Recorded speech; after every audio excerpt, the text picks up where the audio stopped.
Assalamualaikum warahmatullahi wabarakatuh.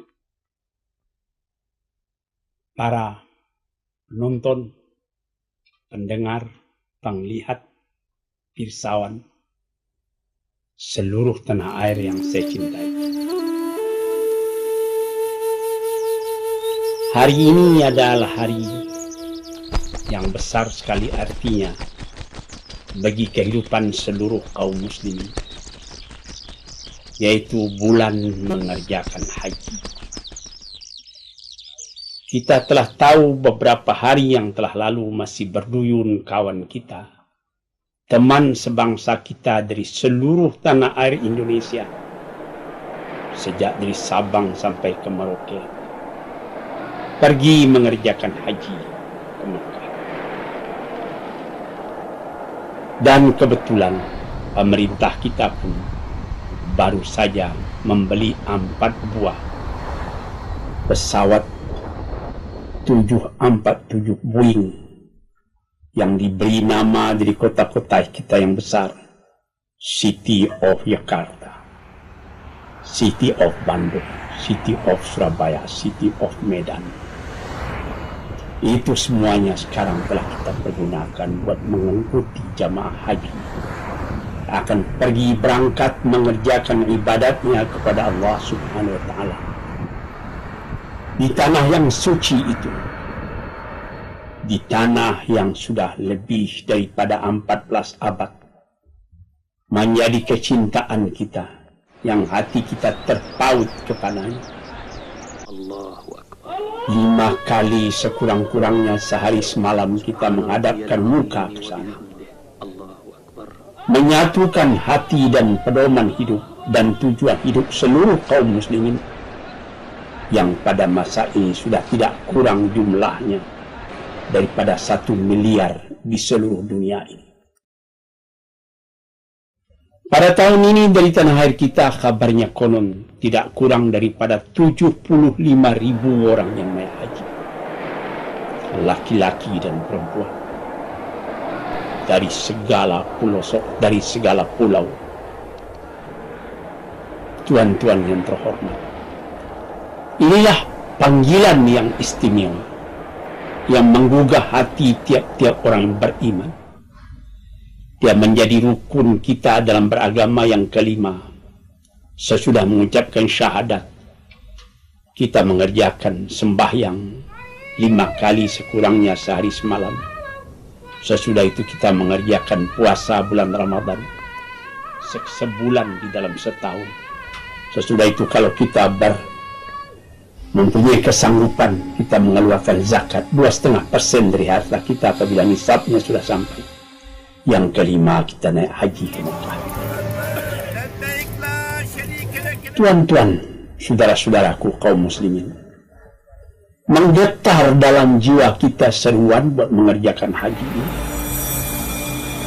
Ada orang mengatakan, kita tanyai, apa saudara belum hendak naik haji?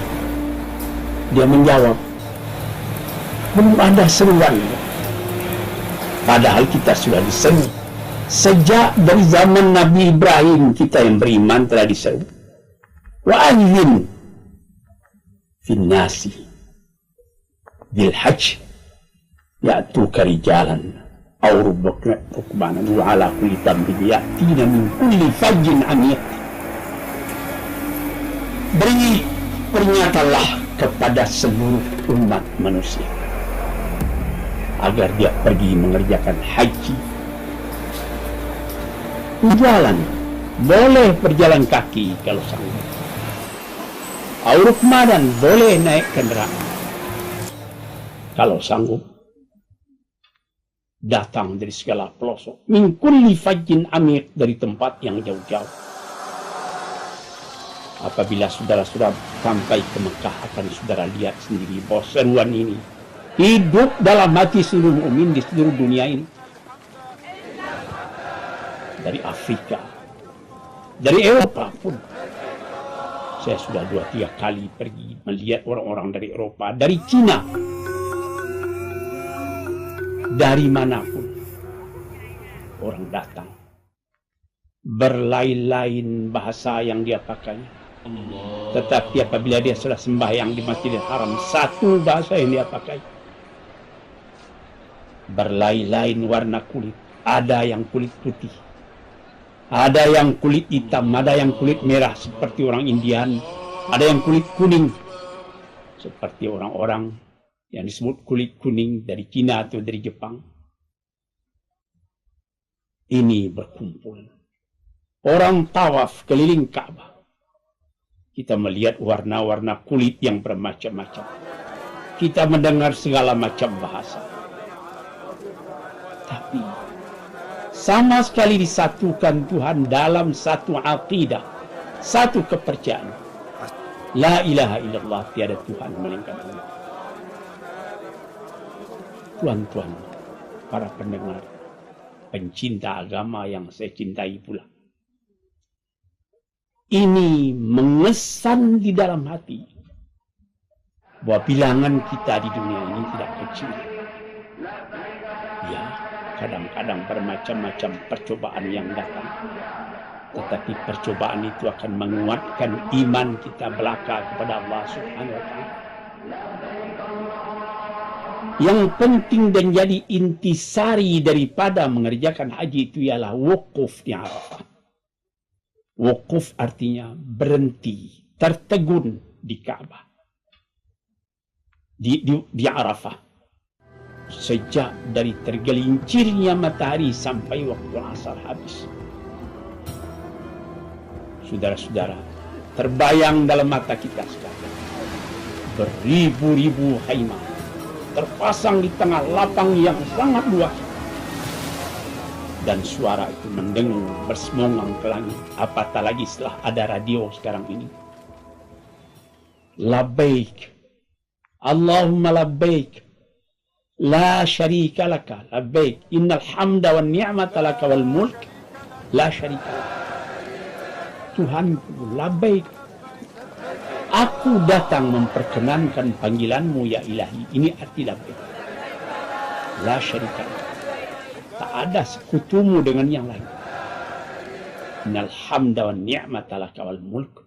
Segala puji-pujian, segala nikmat yang kau turunkan, segala kerajaan dan kekuasaan engkau yang punya.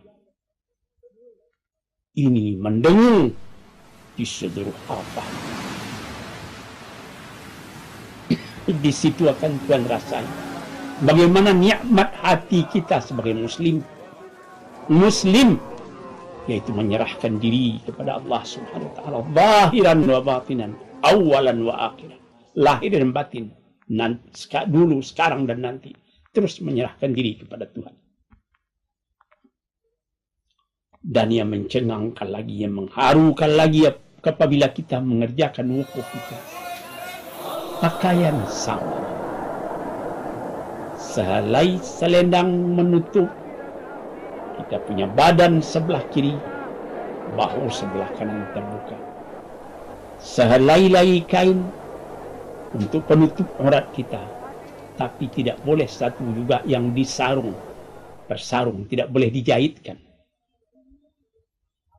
Ini apakah dia raja yang datang dari sebuah negeri yang besar, atau dia presiden dari satu republik yang besar seperti tanah air kita Indonesia, atau dia seorang jenderal dengan bintang 4 yang telah menang dalam berbagai peperangan, atau dia menteri dari satu kabinet yang kuat dan stabil pemerintahannya, atau dia seorang penyapu labuh, seorang penyapu jalan, atau dia seorang tani yang datang dari dusun yang jauh, yang baru sekali itu melihat kota Jakarta dan sekali itu melihat kota Jeddah, sesudah itu tidak melihat lagi apabila dia pulang kampung. Pakaiannya sama. Ini tuan-tuan yang terhormat, dengan sangat kita perhatikan, sungguh-sungguh mengharukan hati kita. Sama sekali berdoa kepada Tuhan, ya Tuhanku, aku telah datang ke tempat ini. Ya Tuhanku, aku minta diampuni aku punya dosa. Ya Tuhanku, jarak antara aku dengan Engkau tidak jauh lagi. Doaku Engkau terima, permohonanku aku kabulkan. engkau kabulkan, dan cintamu meresap ke dalam hatiku. Ini yang dirasakan apabila kita wukuf di Arafah. Sebab itu Nabi Muhammad SAW sendiri mengatakan, Al-Hajju Arafah. Inti haji Arafah itu. Kalau tidak dapat berkumpul di Arafah pada tanggal 9 hari bulan Dzulhijjah, itu bukan haji namanya. Baik pun terdahulu 1 hari belum sah, atau kata kemudian 1 hari belum sah. Walaupun misalnya perhitungan kita di sini, misalnya hari Jumat wukuf, rupanya perhitungan orang di Mekah hari Kamis atau hari Sabtu wukuf. Hitungan yang di Mekah itulah yang berlaku. Dengan demikian serentaklah orang mengerjakan haji. Tuan-tuan, saudara-saudaraku yang terhormat, ini satu keajaiban lagi. Beberapa kawan saya mengatakan, dan saya sendiri juga mengalami, apabila satu kali kita telah mengerjakan haji, sebelum pergi macam-macam debar jantung. Apakah saya punya amalan akan sah? Apakah saya akan diterima Tuhan? Apakah saya punya mengerjakan syarat dan rukun haji ini tidak sempurna? Ini ketika sebelum pergi. Nanti apabila telah dikerjakan haji itu, oh begini, tidak sesukar sebagaimana yang saya pikirkan. Di dalam tulisan banyak syarat-syarat yang kita susah memikirkannya. Tapi apabila telah dikerjakan, murah rupanya. Sama dengan mengerjakan wudhu, saudara-saudara yang terhormat. Di dalam mengerjakan wudhu dikatakannya, mustilah wudhu itu mempunyai rukun. Pertama niat, kedua membasuh muka, ketiga membasuh tangan, keempat menyapu kepala, kelima membasuh kaki, keenam tertib. Tapi setelah dikerjakan tidak 6. 4 cuma. Membasuh muka, membasuh tangan, sampai kepada 2 siku, menyapu kepala, lantas membasuh kaki. Yang niat tadi itu tersebut dalam rukun, tapi bekerja sendiri. Yang tertib memang itu ditertibkan. Mesti tidak boleh terdahulu membasuh kaki daripada membasuh muka. Begitu pula misalnya mengerjakan haji tadi. Begini, tapi setelah dikerjakan rupanya mudah, sehingga semua orang yang baru sekali naik haji ingin yang kedua, ingin yang ketiga. Tuan-tuan, saya sendiri mengalami. Alhamdulillah sudah banyak negeri yang saya jalani, sudah banyak hotel yang saya masuki. Bagaimana servisnya di negeri-negeri yang besar, di Paris, di London, di Roma, di Jepang, dan di tempat-tempat lain. Penyelenggaraan di Mekah itu tidak seperti yang di Eropa atau di Jepang tadi. Maklumlah karena orang sempit tiap-tiap tahun bagaimana bisa menyelenggarakan beribu-ribu, beratus ribu, berjuta. Saya tahu. Tapi apabila mengingat Mekah, saya ingin ke sana lagi. Waj'al af'idatan minan nasi tahwi ilaihi. Ini doa Nabi Ibrahim. Jadikanlah hati manusia tertarik. Sebagaimana ada magnet yang menarik kita kepada Ka'bah. Magnet apa? Magnet cinta. Saya teringat memperkatakan cinta ini. Kalau sekiranya Isaac Newton, ahli pengetahuan tentang perkara daya tarik bumi yang terkenal di benua Eropa, mengatakan adapun antara alam itu tarik-menarik dengan daya tarik. Tapi Iqbal mengatakan lebih tinggi dari daya tarik. Apa? Daya cinta. Tuan-tuan yang terhormat,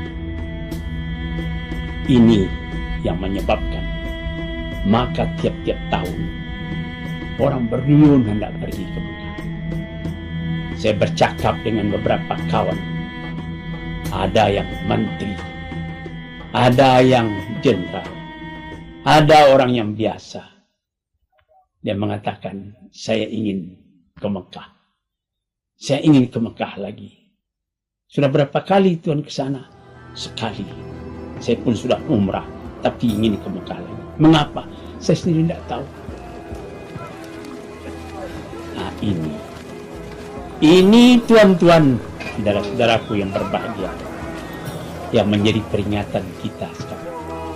Sudah berduyun-duyun kawan kita, teman sebangsa kita, laki-laki dan perempuan yang pergi ke tanah Mekah pada tahun ini. Dan sekarang ini mereka sedang sibuk akan berangkat ke Arafah. Laki-laki dan perempuan. Berjalan, ada yang berjalan kaki, ada. Pernah orang-orang dari Pakistan, orang-orang dari Aljazair dan dari Tunisia, yang daratan tanahnya itu tidak ada batas laut dengan negeri Mekah, dia berjalan kaki. Masa Raja Abdul Aziz bin Saud masih hidup, menurut peraturan orang-orang itu, kalau tidak cukup dia punya paspor, dia punya visa, tidak boleh, mesti ditahan. Tapi ketika beliau hidup, dia katakan, apabila dia akan naik haji, catat saja namanya, insya Allah selamat. Mereka pun pergi. Kita bangsa Indonesia juga tidak kurang cinta kita daripada itu. Cuma sayang kita di batas laut. Kalau sekiranya antara pulau-pulau Indonesia tidak dibatas oleh laut dengan tanah besar Asia, tentu akan banyak juga bangsa kita yang pergi. Baru ini datang ke rumah saya seorang pemuda yang baru saya 2 tahun memeluk agama Islam dari keturunan Tionghoa. Dia menangis mengatakan, saya ingin ke Mekah Bapak, saya ingin ke Mekah. Ke Mekah saya bilang mesti menurut peraturan, mesti pakai paspor haji, mesti memakai visa dan lain-lain sebagainya. Saya akan ikhtiarkan, meskipun tidak tercapai tahun ini, katanya, saya akan pergi ke Mekah. Memang tidak tercapai lagi tahun ini, kalau engkau punya ongkos tidak cukup, saya katakan. Dia menjawab, biar saya dari sini ke Singapura, lalu saya jalan kaki terus dengan air mata berlinang. Yang begitu itu ada yang tercapai. Kalau niatnya betul, insya Allah dicapaikan oleh Tuhan.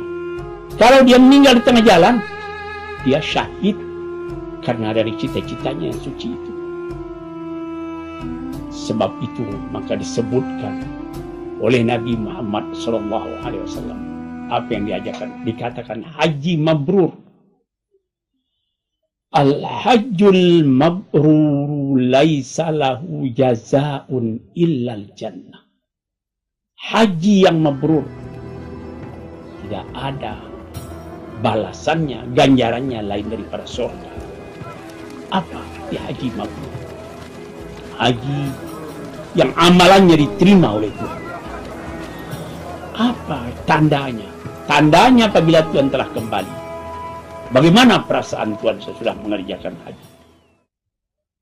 Saya banyak melihat orang-orang apabila telah kembali dari haji, memang ada perubahan pada jiwanya. Dia menjadi lebih tekun. Dia lebih prihatin di dalam mengerjakan ibadah. Dia lebih banyak ke masjid. Dia lebih banyak mencintai orang lain. Dia banyak mementingkan amal ibadah. Dia banyak menolong kepada fakir dan miskin. Ini perubahan yang ada. Tapi kalau sekiranya kembali dari Mekah, setelah kita pulang sampai di tanah air kita, hati begitu juga kesatnya, pikiran begitu juga kacaunya. Barangkali dia merasa pergi ke Mekah itu bukan pergi beribadat, melainkan pergi piknik. Na'udzubillah. Tuan-tuan, saudara-saudaraku, para pendengar yang terhormat, sekarang saya ulang sekali lagi, ucapan selamat kita kepada saudara-saudara kita, kaum muslimin yang sekarang tengah menghadapi ibadat ini. Moga-moga dia dapat melakukan ibadat itu dengan baik, menurut rukun dan syarat yang tertentu. Apatah lagi, tidak usah susah. Ada orang dari Indonesia, apa saya bisa hafal ini katanya? Ini bacaan-bacaan doa waktu tawaf, bacaan-bacaan doa waktu sa'i. Saya jawab, itu mudah. Sampai di sana ada orang-orang penunjuk jalan, mutawif, yang mengajarkan kita sejak dari bacaan pertama, di syaud yang pertama, sampai kepada 7. Demikian juga di antara sa'i Bukit Safa dan Marwah. Sejak daripada langkah pertama dari Bukit Safa sampai penghabisan di Bukit Marwah, ada orang yang mengajarkan. Kalau yang kedua, ketiga tidak diajarkan lagi, segala doa bacalah, segala ayat bacalah, tundukkan hati kepada Allah, minta ampunan dari ridhanya. Kita akan menjadi pulang kembali ke tanah air dengan jiwa yang kaya, dengan hati yang besar, dengan keridaan. Radhiyallahu anhu wa radu anhu. Dzalika liman khasyya rabbah. Allah ridha kepada kita pun ridha kepada Allah. Karena kita telah merasa takut akan azabnya, rindu akan nikmatnya yang kita harap-harapkan selalu. Itulah kekayaan batin. Uang bisa habis, kekayaan bisa pudar, tapi iman kita minta kepada Tuhan, moga-moga ditambahnya dan kita selamat dunia dan akhirat. Sekianlah dulu, insyaallah lain hari kita sambung lagi. Assalamualaikum warahmatullahi wabarakatuh.